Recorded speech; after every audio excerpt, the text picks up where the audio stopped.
السلام علیکم ورحمۃ اللہ وبرکاتہ۔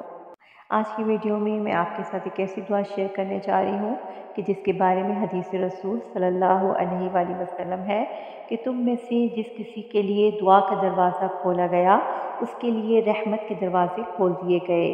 اللہ سے جس چیز کی دعا مانگی جائے ان سب میں بہتر خیر و عافیت کی دعا ہے۔ یہ ترمذی کی حدیث ہے۔ آئیے اس دعا کو پڑھ لیتے ہیں۔ اللہم انی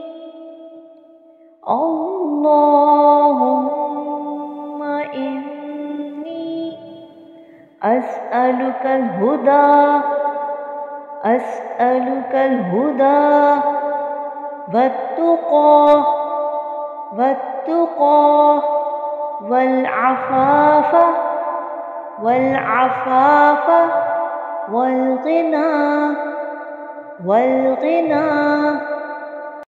اللهم إني أسألك الهدى والتقى والعفاف والغنى۔